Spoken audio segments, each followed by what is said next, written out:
This is the Dynasty Roundtable podcast. Tonight, our main goal, and I'm hoping that we spend most of our time on this, but we did have some major news that broke today as we're recording August 14th, 2025. Our main goal is to discuss veterans that you can go out and acquire that can help you win a championship, is what the kids say. They say a ship. So don't get it confused with an actual boat. We're talking fantasy championships here, okay? So we're talking veterans because now's the time. You know, we tell you, hold off on trading for veterans, but, you know, we're approaching preseason week 2. We're getting close, man. We're getting close, and I give you permission officially to go out and acquire these 12 veterans that we have prepared for you. But before we get to that, there was some major breaking news in the NFL world, wasn't there, Mr. Babbage? There was Rashee Rice officially his date, his like NFL date is like September 30th, disciplinary date, which is cockamamie to say the least. And I'm sure you have an opinion on that. Oh, I have an opinion. All right, then let's just start right there. What is your opinion of the whole Rashee Rice thing? Because it's weird to me, and I'll just tell you what I think, and then I'll let you go for however long you want to go. Jordan Addison gets suspended for 3 games, right? Rashee Rice, how long has this thing been going on? Like for years now, a year and a half. Year and a half at this point. Going on it 2 was years. Like March or somewhere near March or May prior to last season. So Jordan Addison gets suspended right away for 3 games. Boom, we know. Good. All right. That's how it should be, probably.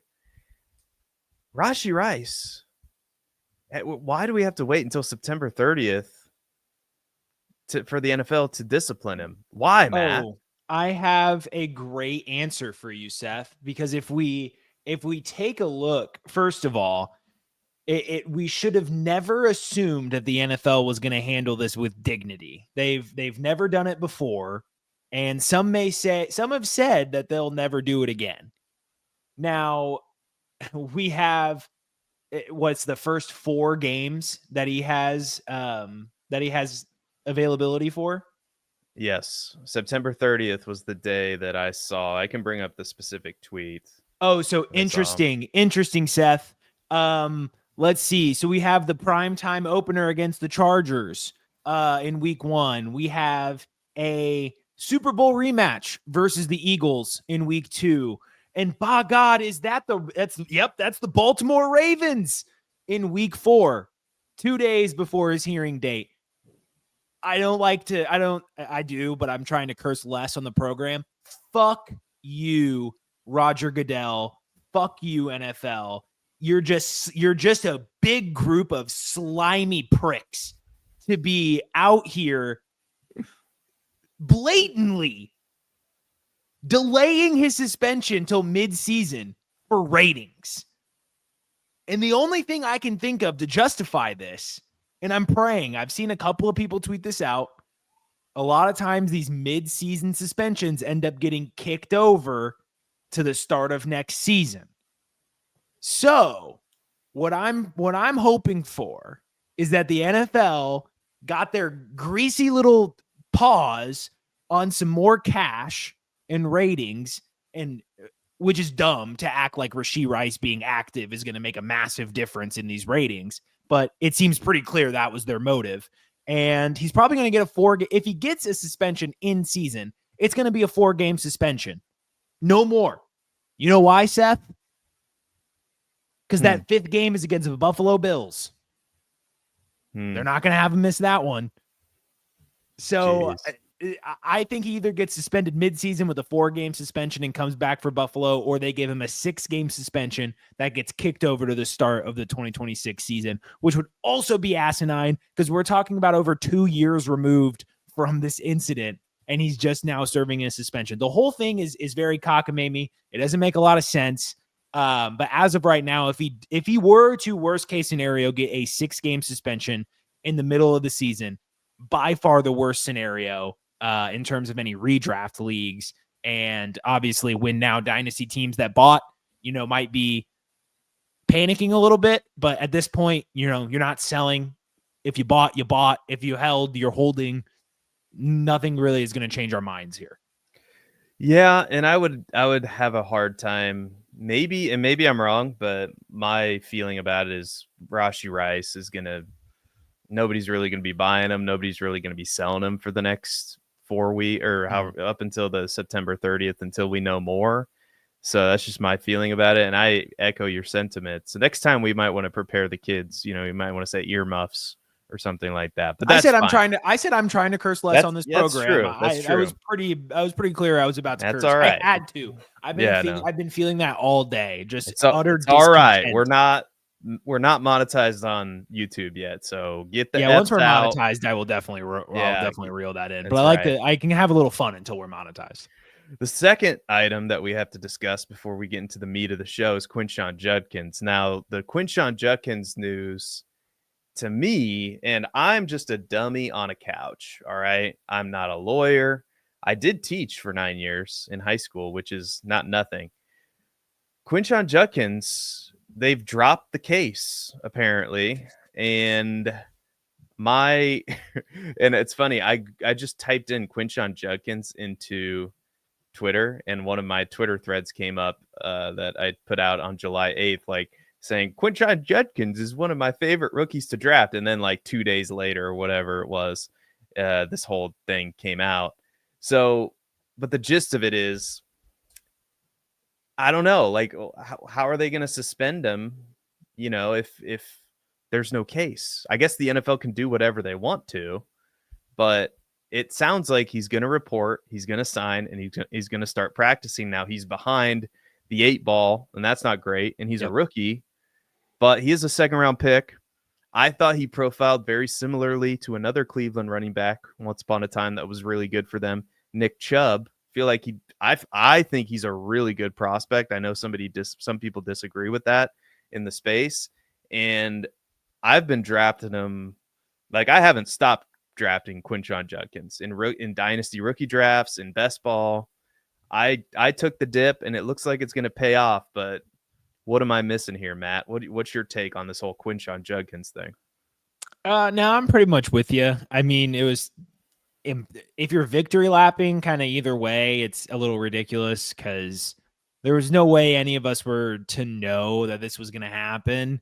Obviously, when a legal case presents itself, there's always the possibility that charges get dropped and cases don't get pursued. But we were talking about calculated risks and calculated bets, and it was just not anything that you should have been buying into at that current cost. And you mentioned it, he's behind the 8 ball. Even if he does manage to get suspended, I don't think it'll be for very long, and he'll just sit out, learn the playbook, do what he has to do.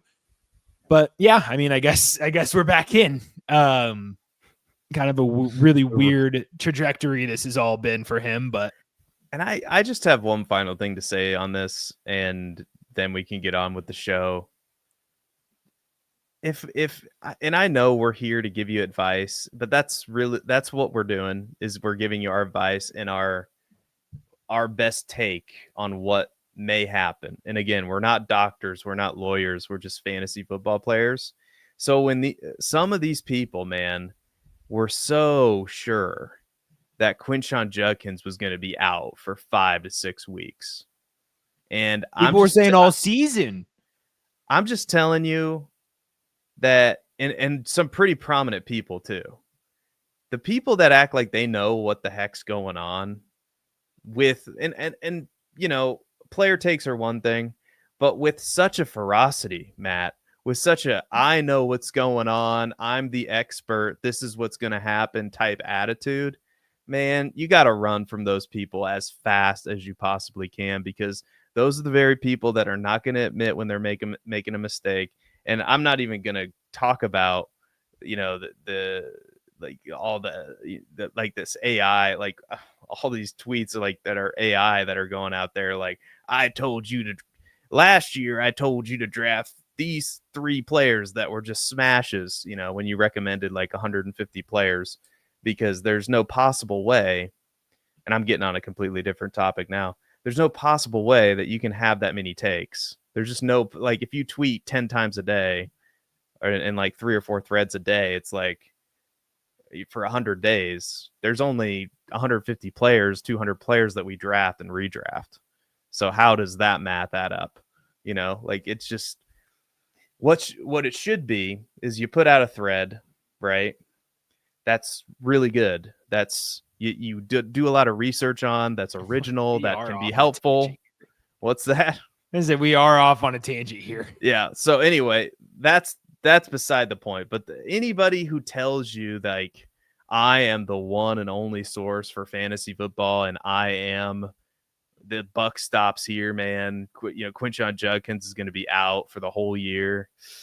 I'm just saying, you just got to be careful. You just got to be careful. I hope you didn't sell Quinshon because that was our stance. Is you just got to hold him. We don't know. We don't know what's going to happen. Like, we can say we don't know what's going to happen. That's perfectly fine. We weren't telling you to sell.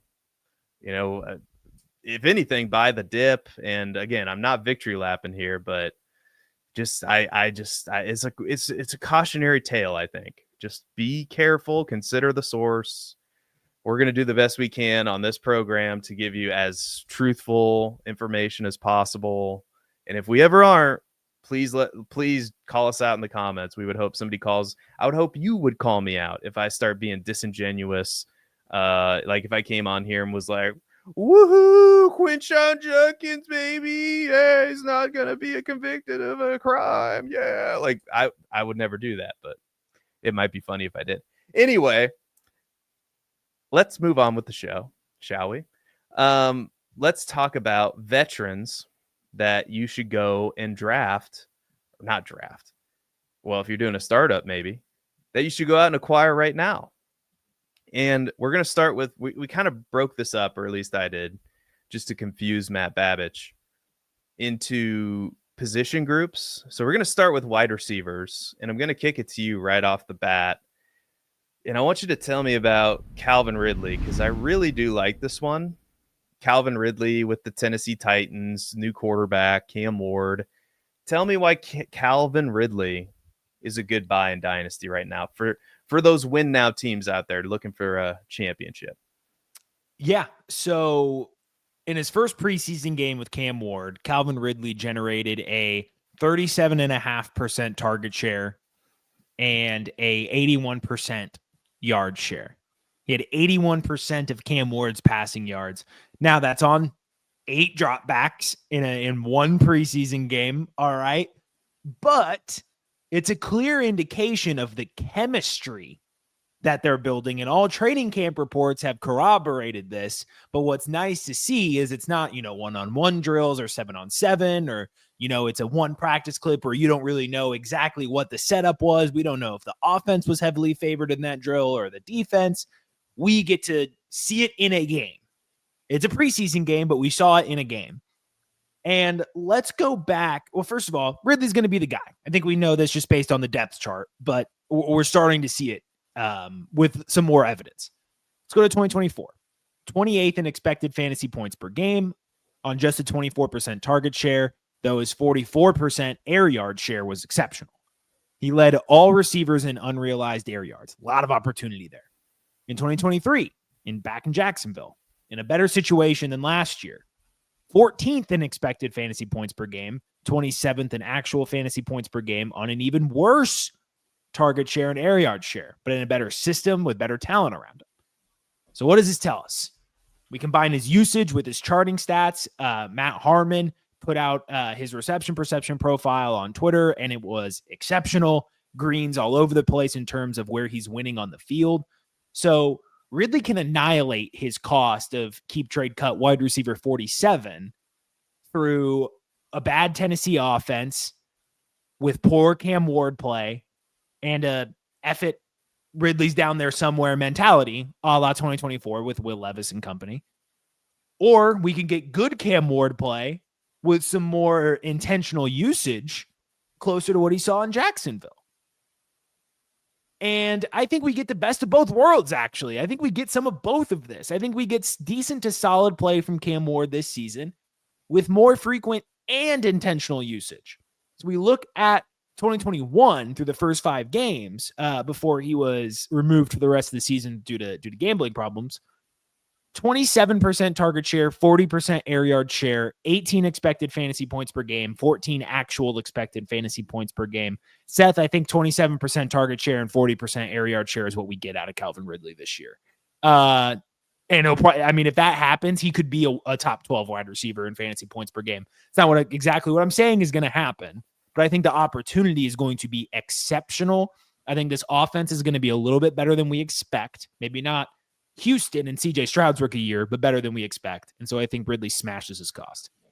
No, I like Calvin Ridley quite a bit. And yeah, for a 30-year-old wide receiver, there aren't too many cleaner paths to target share than for Calvin Ridley. And I still think he's good. And I think the stats would back that up. So I fully endorse that one. That's a good call. We'll see what you think of my first guy, and that's Mike Evans. Mike Evans, I mean, all the guy does is put up stellar season after stellar season. He just barely got over the 1,000 yard threshold last year, 1,004 receiving yards. So that makes it, let me do some math here. 1, 2, 3, 4, 5, 6, 7, 8, 9, 11 straight seasons with over 1,000 receiving yards. And he had 11 touchdowns last year. He was the wide receiver 10 in fantasy points per game. He was the wide receiver 14 overall. And I think he becomes even more valuable for a win now team because of the uncertainty surrounding Chris Godwin's injury. And I honestly haven't seen much of an update other than, Chris Godwin is still dealing with it. He may not be ready for week 1, and as those drum beats get louder, then, I think Mike Evans' value to you and your team goes up, So Mike Evans is currently, I had it pulled up here, and it's my fault for rearranging this thing at the last minute. So he's probably the only player we have inside the top 100, according to Keep Trade Cut, wide receiver 36. And he also ranked number 33 in first read target share last year, 27.4%. Now, the touchdowns are probably going to come down because the Buccaneers scored just an insane amount of touchdowns last year. But I don't necessarily think that means necessarily that Mike Evans' touchdowns are going to come down by a significant margin. I still think he's going to be, especially if Godwin misses time, I think he's going to be a wide receiver 2, borderline wide receiver 1. I mean, over the past 4 seasons, he hasn't finished lower than wide receiver 13 in fantasy points per game. And throughout his career, he's never finished lower than wide receiver 19 in fantasy points per game. So he's a little bit more expensive, but I think that this is a guy that you look to go out and get, especially if somebody is, a rebuilding team that's trying to sell off some of their veterans. I think Mike Evans is the perfect target. What do you think about Mike Evans? Yeah, I like it. I'm a little concerned with the room. I think Ibuka, Jalen McMillan, Godwin when he comes back, and then missing Wirfs for a short period of time. Buccaneers could get off to a little bit of a rocky start, but you're never going to push me completely away from Mike Evans ever. Yeah. So let's go. And I'm excited to hear this because I have a theory about the 49ers. So I hope that this isn't throwing you off too much, the order of these things, but Jauan Jennings is the next guy up. Talk to me about Jauan Jennings, because I think there's some good takeaways that we can really exploit here for Dynasty. Yeah, I mean, you could, in terms of throwing me off, you could put a player I didn't even write down. I'll talk about him. Okay. So what you're saying is I can't throw you off, Matt Babbage. So good at this point in the game. Okay, you've been working with me long enough that you know that I throw some curveballs from time to time. I was saying I'm a good BSer. I can or improviser. I'll put it that way. That's a little less gimmicky. I'm a good improviser. I have a player on my sheet actually that I didn't prepare anything for, so I'm going to improvise. Chat, see if you can figure out which one it is. Yeah, let us know in the chat. That's let us know in the great. chat which one you It's a think I great call. We improvised. did no prep for the show. Let us know And which all of guy the it is. comments are going to be on some of the players that I did put notes in for, and so that's going to make me feel bad. Jennings, I was really interested before I even got the show sheet and started writing names down. I saw this tweet from Dwayne McFarland. So this obviously throws this out of the ones I didn't prep for, but year 5 breakout receivers plus their next season fantasy points per game. I'm not going to go through all the numbers, but year 5 breakout receivers: Emmanuel Sanders, Will Fuller, Doug Baldwin, Golden Tate, Julian Edelman, Mike Williams, Adam Thielen, Christian Kirk, Jauan Jennings, Robert Woods. All right, so that's a healthy list of names we really like. 5th-year breakouts. Now, there's a lot of day 3 or UDFA guys that are on that list. And when we take a look at that list and their next season, now most of them do, albeit dip down in fantasy points per game over the next season. But Robert Woods increased his production. Adam Thielen increased his production. Edelman slightly increased his production. So it's a possibility. It's out there in the universe. And that's when I really started to wonder, like, I'd been in on Jauan Jennings, but you go back and you relook at his 15th ranked target share, 26%, and his 7th formation adjusted yards per route run rank, alongside of his actual fantasy points per game and his expected fantasy points per game, both of which were inside the top 25 among receivers. And then you look at his current dynasty cost at wide receiver 52, and you're saying, hold on. This guy who is, granted, he's a 5th-year breakout, but he's 28 years old. He's 5 spots below Calvin Ridley. That is what really shocked me about all of this. And that's when I became the biggest pundit of Jauan Jennings, or proponent, I should say, of Jauan Jennings at dynasty value. My theory on the San Francisco 49ers is that they're good at football this year.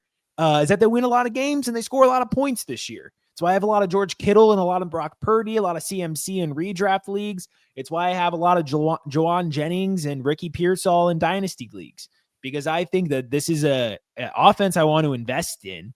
I know Brandon Ayuk has that contract extension, but data shows that he won't be himself until earliest late this season, most likely not till next season. So we're looking at a guy like Jauan Jennings, who used to have a nickname called Third and Jauan, because that's how reliable he was. Like on third down, it was, let's look for Jauan Jennings. And then when he gets the opportunity, he breaks out of that nickname and has just an incredible season. And I think he's the real deal in terms of being able to replicate, a 14 fantasy point per game season. So and it's a cheap dart throw, which I don't really think it should be. And he's 28 years old in the 5th-year breakout, so he shouldn't be that expensive. But to be honest, I think there's no reason his value shouldn't be closer to Mike Evans than it is right now. No, I think that I want both Ricky Pearsall and Jauan Jennings in Dynasty, and that trick you can pull in your redraft leagues, in your Dynasty leagues, is Jauan Jennings and Ricky Pearsall are not just bridges to Brandon Ayuk this year. I think that they're going to be usable for a long time in this offense. So, because you said it, Jauan Jennings it's not like he's 32 years old like Mike Evans. He's 28, and he had a good season last year. And he had this spike week of all spike weeks in week 3, where he scored 46.5 fantasy points against the Rams. Yeah, the Rams. Mm-hmm. So that does skew things a little bit, but still, he had just a tremendous season. And the 49ers are going to be, their offense is going to be good. Kyle Shanahan's going to figure out a way to move the ball. Christian McCaffrey's back. So I like this a lot. And I like, if let's just say you have Brandon Ayuk, I think that makes this take even better, because Jauan Jennings or Ricky Pearsall, and I know Jauan Jennings is dealing with a calf injury, so monitor that. I'm not overly concerned about it, but those two guys can be bridges in production to Brandon Ayuk if you do have Brandon Ayuk on your team. So I really like that. My next player, anything else to add on Jauan Jennings before we move on? No. Okay. This one, to me, is one of my favorite targets not just in Dynasty, but in redraft too, and that's Stefon Diggs.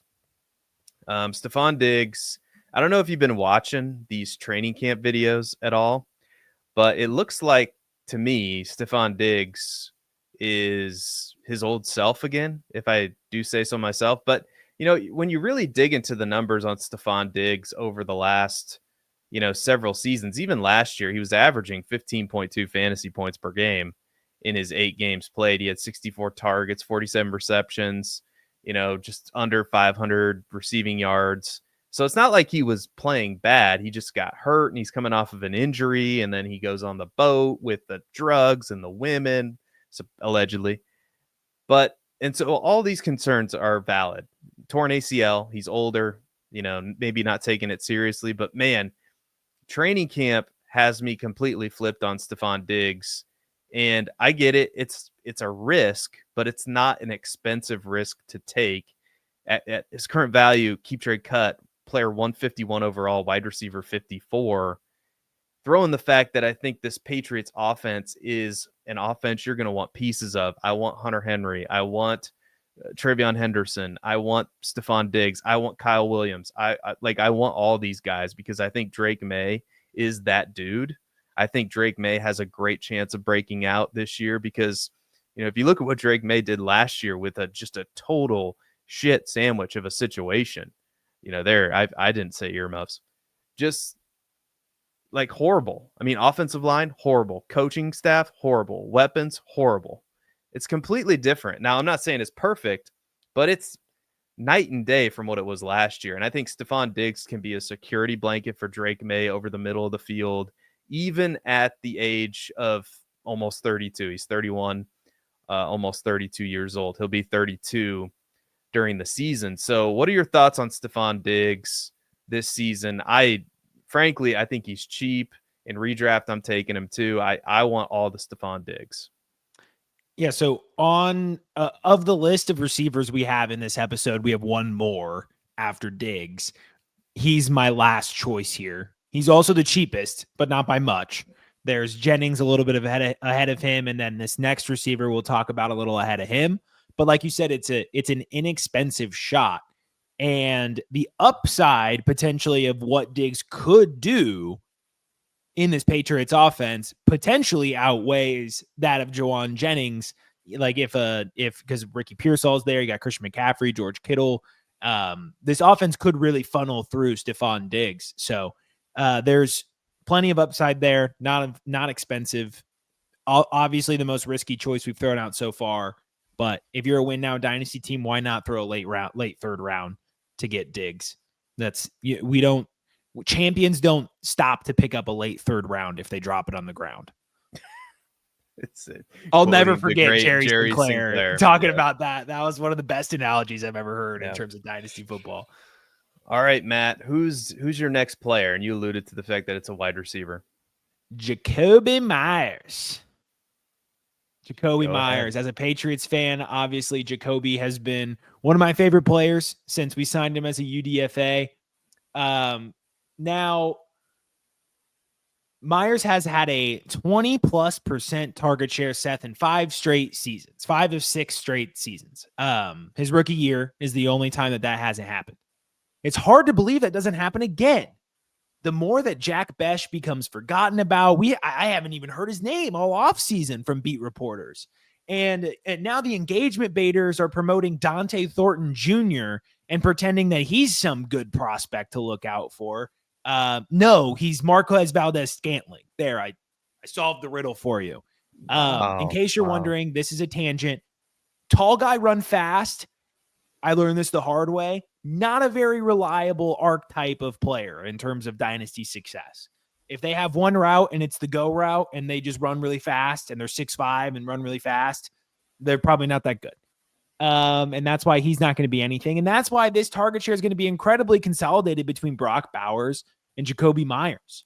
We're getting a massively improved situation where Meyers will play with an underrated quarterback in Geno Smith and the best coach coordinator combo he's had since Bill and McDaniels. For a fantasy football offense, you can make the potential that this current setup he has with Pete Carroll Chip Kelly and Geno Smith is going to be greater than what he had to deal with, with Bill, Josh, and Mac Jones and Cam Newton. So we're getting a massively improved situation. We take a look at last year, and again, it's Jakobi Meyers. He's a UDFA. He's vanilla. You wouldn't remember that he was 11th in expected fantasy points per game. And no one's paying attention to that. His usage was incredible last year. This one's simple. The talent, check. Opportunity, check. Improved situation, check. It's all there for Jakobi Meyers to be a top 25 wide receiver in fantasy points per game yet again, despite being ranked wide receiver 49 on Keep Trade Cut. It doesn't make any sense. Yeah, again, you're very good at this because he's been the model of consistency. If you just look at his stats throughout the years, and you said it, you could argue this is his best situation yet with Geno Smith at quarterback. You have Brock Bowers taking the heat off of some of those over the middle routes. I really like it. I really do. It doesn't make any sense because you said it, wide receiver 20, wide receiver 24, and wide receiver 29 finishes over the past 3 seasons. With his best season was last year, you could argue. I mean, he had the most targets he's ever had playing in just 15 games, 129 targets. So yeah, sign me up. That's a great call. We're going to shift to running back now, and I'm going to go with Isiah Pacheco. Isiah Pacheco is currently valued at the player 114 overall, RB24. And I'll say it till the cows come home, man. Isiah Pacheco was hurt last year. I mean, after, week 2 or week 3? Yeah, week 2, broken fibula. After that, he just tried to come back way too soon, and he was not the same guy, and the Chiefs knew he wasn't the same guy. He was trying to help the team. I understand. I think that just adds to my point here, because if you look at what he did in 2023, it's really impressive for a round 7 rookie, or not a rookie, but a guy who was drafted in the 7th round. He was in his 2nd year at that time, averaged 4.6 yards per carry, was number 8 in opportunity share amongst running backs, had a decent target share. I mean, not great, about 10%, but the red zone touches. And that's the point I'm trying to get to here is I think when the Chiefs get in the red zone near the goal line, I think you're going to see Isiah Pacheco get those red zone touches yet again. He ranked number 7 amongst running backs in red zone touches in 2023. So I just don't think that there's a running back on the roster. And we could go back and forth on whether Brashard Smith is a real threat.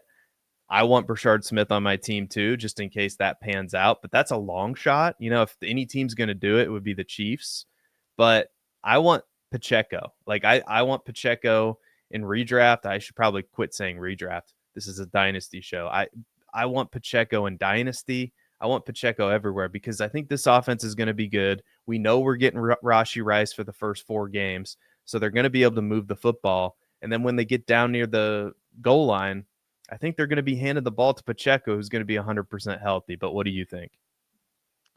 Yeah, I am very in on Pacheco. I'm bullish on Brashard Smith as well, but those are both shots that you could take separately of each other. There is room.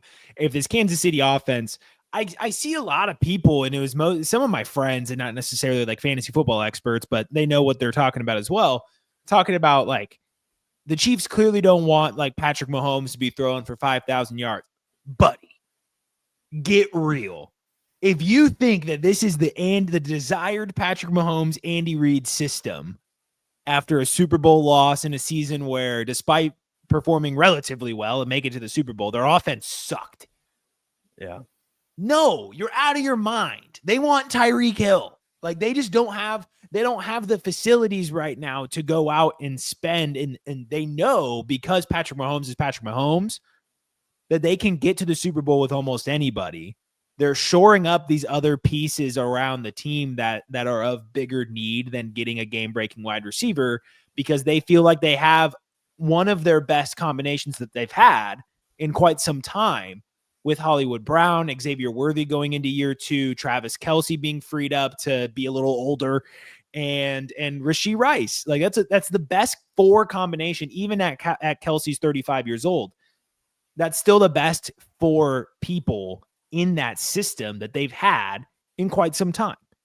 So they want to be more fast paced. So if they do that, there's room for Brashard Smith to take some of that pass catching role while Pacheco maintains, that RB1 mold. He's not a massive patch catcher anyway. That's not where we expect him to get his bread and butter, but we see videos of him in training camp clearly improving on his pass catching ability as he tracked a 50-yard long ball or something from Mahomes. And it was a really nice play where, he watched it come over his back shoulder, tracked it on the edge of the field. So he has that ability. Long-winded way of saying, yes, we can buy Isiah Pacheco.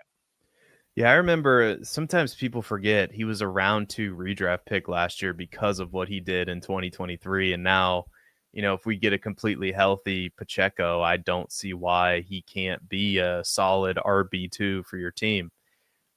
Anyway, I don't know, on a high-powered offense that I think could be really good. So we'll move to your running back, your first running back, and I suppose your only running back, Aaron Jones. And I have a theory on Aaron Jones, but I will wait. I will let you present your case for Aaron Jones because I like this one too. I wish I could disagree. I have a feeling I might kind of go into the realm that you're alluding to, but okay, go ahead. So I still believe that Jones has plenty left in the tank. We look at 2024. He was 17th in yards per route run, 23rd in true yards per carry. Not great, but not terrible. Back to 2023, second in yards per route run, 15th in true yards per carry. Well, Matt, he's almost 31 years old, so the father time, he's undefeated. Wrong.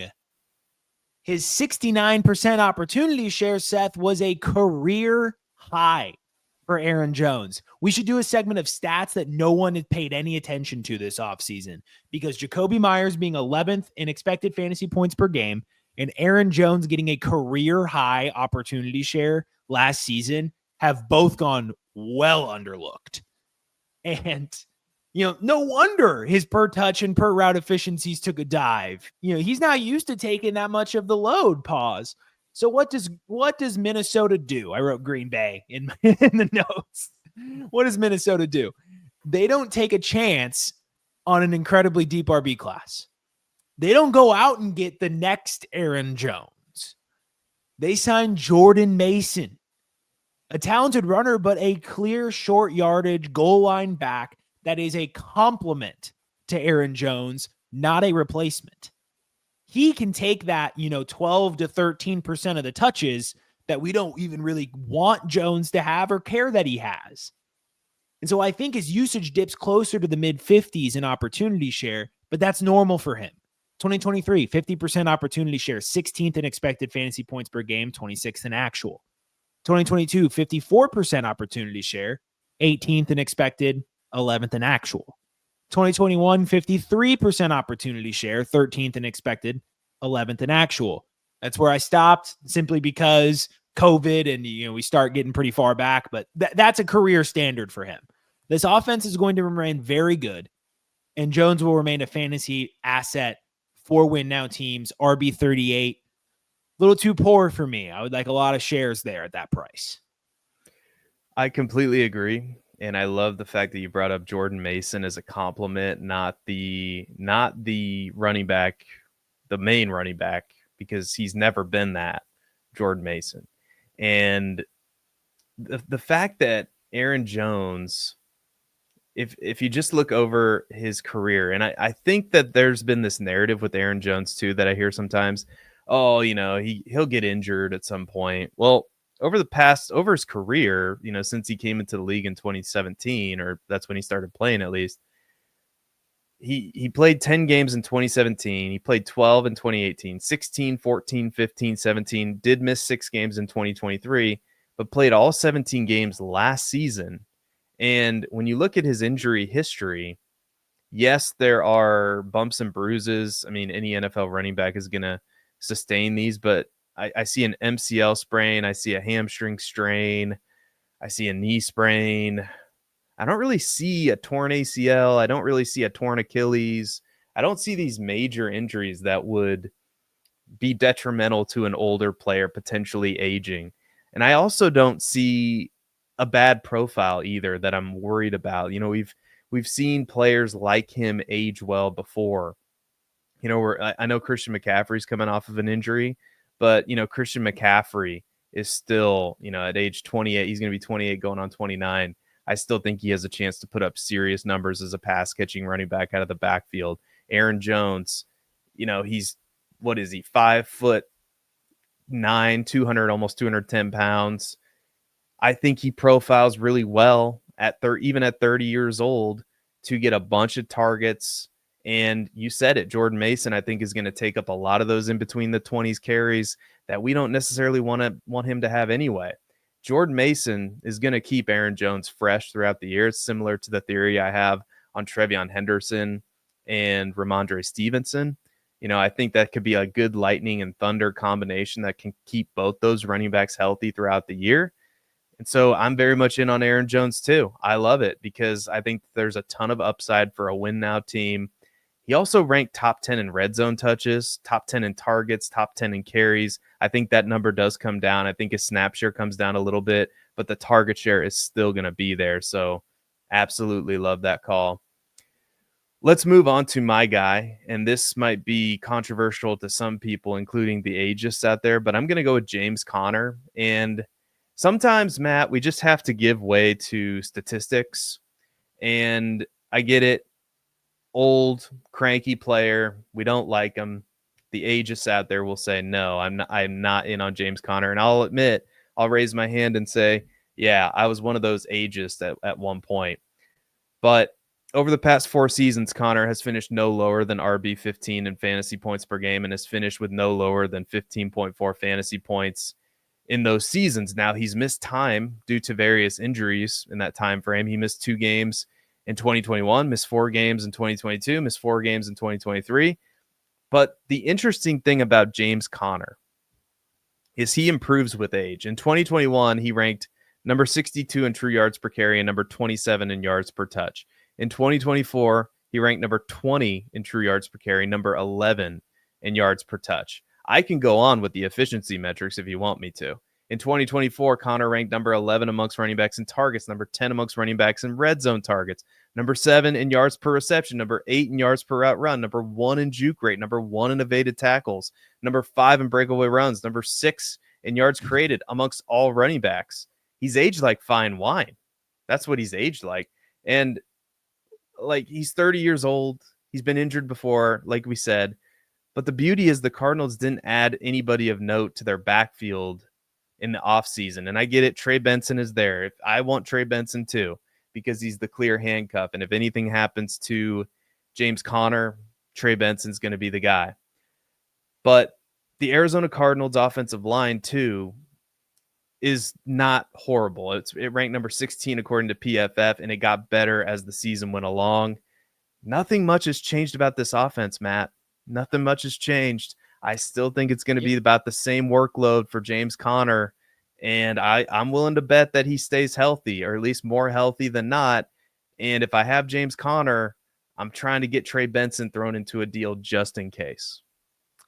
Yeah, I mean, the only thing that's changing is this year, everyone in the organization is talking about how involved Trey Benson's going to be this year, which they didn't last year. Not totally sure if I buy it yet. I'll be honest. I do want Trey Benson.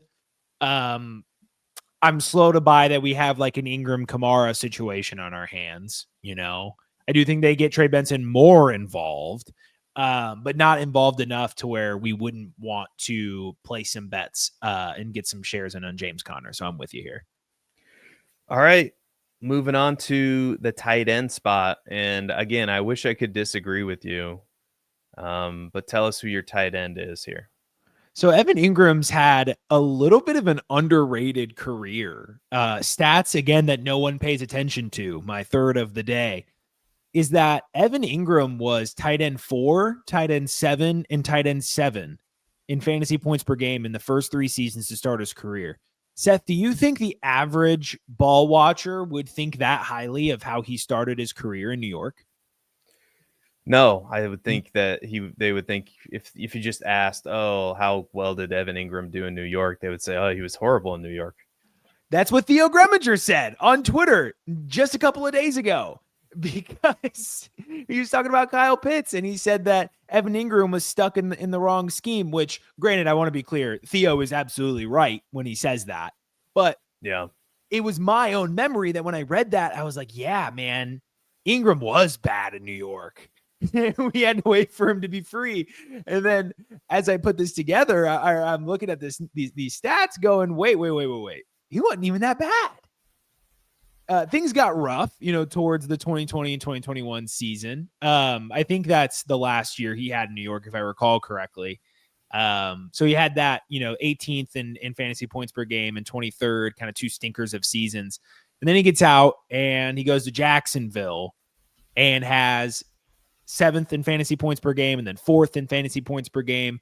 And then last year, 12th in fantasy points per game. A little bit of a setback. He was injured. The offense was in and out of injuries, probably performing very badly. So we can give him a little bit of a bonus there, but his usage metrics have been really good. He was 14th in target share in 2022, 2nd in 2023, 3rd in 2024, top 15 in air yard shares in all those seasons.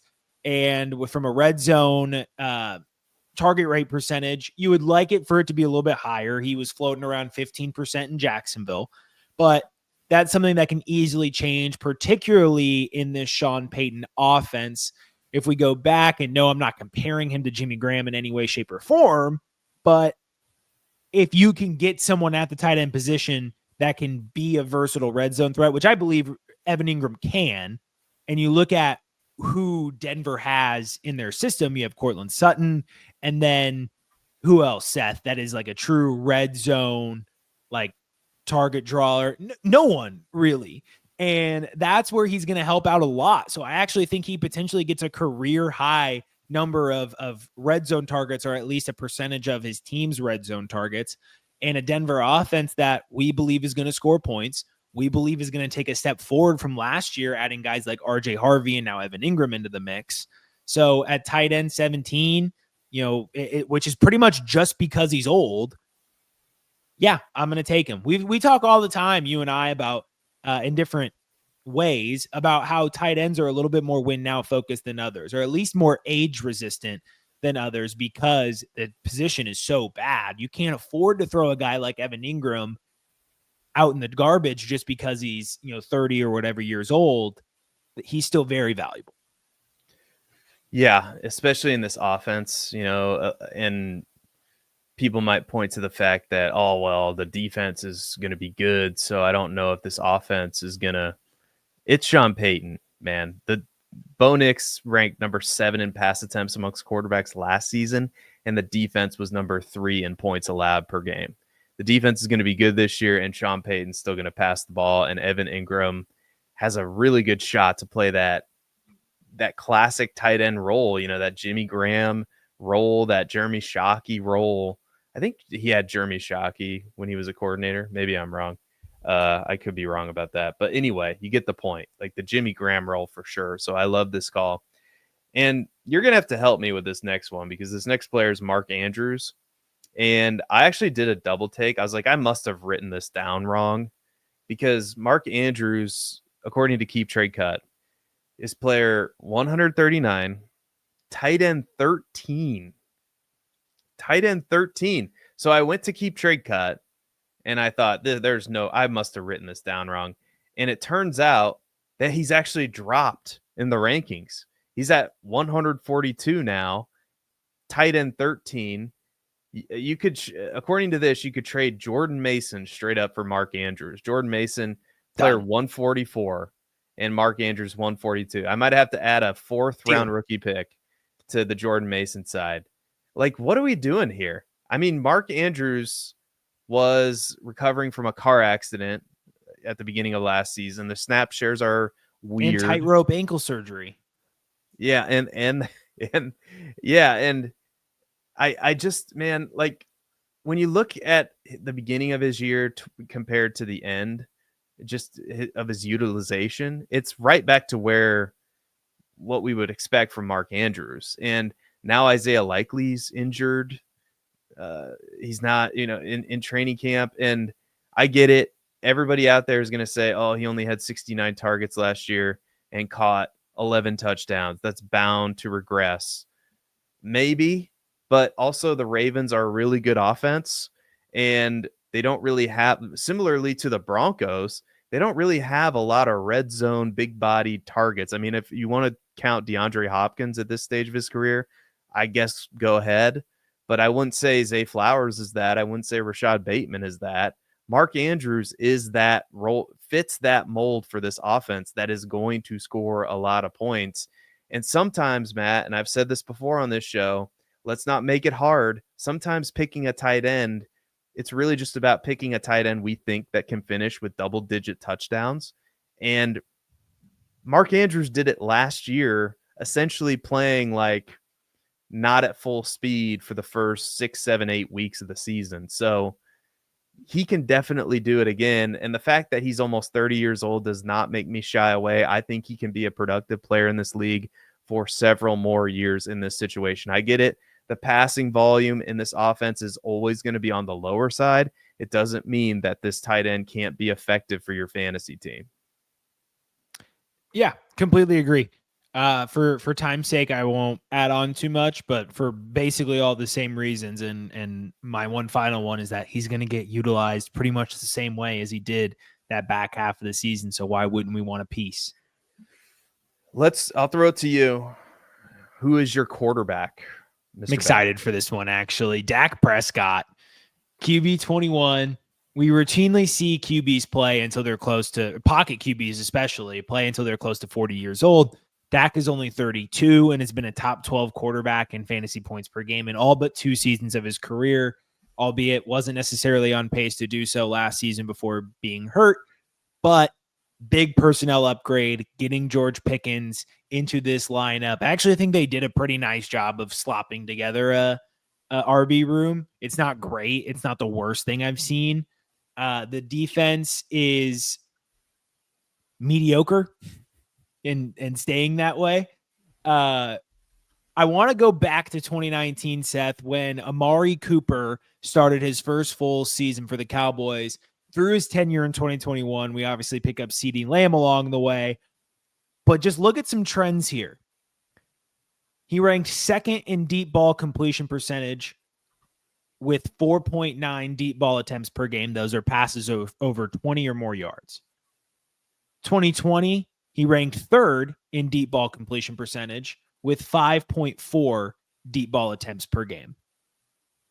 2021, he ranked 11th, but still over 40%, which is a good mark. 44 a couple of years prior, ranked top 5.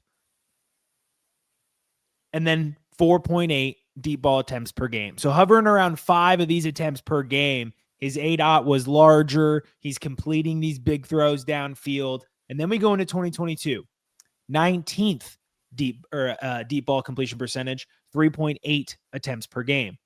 He goes back up to 4th, but still only 3.9 attempts per game. He goes back down to 12th last season with 3.9 attempts per game.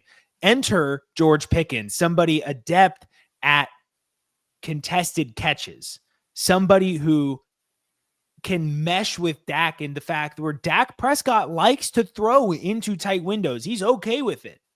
He has good enough ball placement. He ranks very highly in terms of player profilers accuracy metric, top 5 in every season that they've charted it. He's given receivers catchable balls, and now you have a guy and just a monster at the catch point in George Pickens, who is going to do a great job of keeping safeties honest, freeing up some more opportunity for CeeDee Lamb. And honestly, I think Jake Ferguson, with where he fits in this offense, is actually a threat, because they're going to be so busy taking away CeeDee Lamb and George Pickens that if you leave the middle of the field open for Ferguson, he's going to make some big plays happen. So Prescott, I actually think, has a really nice situation around him. Pickens was the perfect pairing to go with Dak Prescott's play style and tendencies. and to open up that offense. I think it was one of the most underrated moves of the offseason for any NFL team. And it's going to keep the Dallas Cowboys offense afloat, and it's going to keep Dak back in the maybe top 7 or 8 for an upside finish. No, I love that call. Dak Prescott's been one of my favorite quarterbacks to add throughout the offseason. And I think a lot of it too has to do with the situation. I think the Dallas offensive line wasn't great last year, but what were they really good at? Pass protection. That was their strength. Throw in the fact that they don't really have a featured running back outside of Javonte Williams. And oh, by the way, and Javonte Williams was number 5 in targets amongst running backs last year. So a pass catching running back. They add George Pickens. All of it, their defense is not great. All of it points to the fact that the Cowboys are going to be throwing the ball a lot this year. And Dak Prescott's going to be a beneficiary of that. From a fantasy perspective, I think George Pickens is just fine too. I'm going to throw out an option here, and the more I dug into Geno Smith, the more I'm like, man, what are people afraid of with Geno Smith other than the fact that, for a long time he was a backup quarterback? Because Geno Smith's completely turned around his career, and now he is the legitimate locked-in starter for the Las Vegas Raiders. And, he's going to be 35 years old. Last season, you can argue, outside of maybe 2022, was his best season as a pro. And if I start saying some of these numbers, I don't think that you'd necessarily believe me unless you looked him up yourself. He was number 5 amongst quarterbacks in deep ball attempts, number 4 amongst quarterbacks in actual pass attempts, number 8 in air yards, number 5 in money throws, number 5 in pressured throws. So he was under pressure all the time. Now he was number 1 in danger plays and number 1 in interceptable passes. So that's not great, but he was accurate with the football. He was 10th in accuracy rating, 5th in true completion percentage. And now he's in an offense with Chip Kelly calling plays, with Brock Bowers at tight end, with Jakobi Meyers, who we really like. They drafted Ashton Jeanty. I think, Geno Smith is not going to be, a top 10, top 8 quarterback, but can he be the quarterback 15, 16, 17? Can he be a solid quarterback 2 for you? Absolutely he can. And at Keep Trade Cut right now, he's quarterback 29, player 144 overall. And this is literally what I wrote down. I mean, Brock Bowers, Ashton Jeanty, Jakobi Meyers, and a Chip Kelly offense, which is going to be high-paced, fast-paced. It's probably going to be an offense that's going to throw the ball a lot because they're in a tough division. They're going to have to keep up with Kansas City, the Chargers, the Broncos. So Geno Smith, for all those reasons, and I think in dynasty leagues where you're really desperate for quarterback, I think Geno Smith could be your answer. But what are your thoughts on Geno Smith? Yeah, another episode where we fully agree on pretty much everything, because for a lot of similar reasons why I love Dak, I like Geno Smith here. He's going back to a system that he's more familiar with, working with Pete Carroll and not that bum Shane Waldron. And to be honest, strikes again. I think Bowers and Meyers and Jeanty is better in that scheme with that coaching staff, is better than Metcalf, Lockett, and Walker in a Shane Waldron system. And I think there's going to be a lot of shootouts in the AFC West. Yeah, and I also forgot to mention, he will give you something on the ground too. Last season, he was middle of the pack in carries and rushing yards, and he'll score a couple touchdowns on the ground too. So he's not an absolute zero from a rushing perspective, which, for a quarterback that's going as late as he is in startups and as lowly valued as he is, that's also a plus too. Matt, we did it in under an hour, so I'm debating on whether just to filibuster so we can just get above an hour. I'm probably going to do that anyway. But what are your? I don't need to do it. I could just toss it to you to do it. What final words of wisdom tonight before we end the show? I think the final words of wisdom should center, going back to the Rice and Judkins stuff we talked about, is just generally, I think it's always going to benefit you to just play the middle every single time. Like, don't be overexposed to a Rashee Rice, like in redraft, but you're not really fading. You're not reacting too much to this news in Dynasty, right? Same thing with Judkins. And when these details come out about these players, we kind of have an echo chamber where everyone needs to be heard. And then and especially with legal cases like Judkins, speaking to that, like, the only details you're going to find out early are the alleged crime. And those are always going to be bad. Spoiler alert. The crime you hear about is going to sound bad. There's so much nuance to it. Even I fell for it. People were talking it up, and I've been on this podcast being more bearish on Judkins and talking about things like potentially getting suspended for the whole year. So I took this as a learning experience too of, I should have been a little bit more in the middle. Granted, my one Judkins share, I didn't do anything with him. I held him. I didn't even take any offers, but play more in the middle. This is Dynasty. This is long-term. Don't let these situations impact your view too much before we actually know what that situation is, before we actually know what happens with Rashee Rice, before we actually know what happens with Quinshon Judkins. Don't be so quick to abandon everything. Yeah, I think that's well said. We didn't move him down. We had a rookie ranking show on this channel on the podcast, and I think I moved him down a couple spots. And yeah, we were concerned. I was already too low on him, so I just left him there. I moved him down a little bit. You stayed exactly the same on Quinshon Judkins. So, I mean, it was as low as I could go. I honestly can't remember what I was saying. Like, I was probably saying like, oh yeah, Dylan Sampson, if you have him, looks pretty good, maybe get him thrown into deals. I can't remember exactly what our conversations were. This is still good for Dylan Sampson though. Yeah. These worlds can coexist.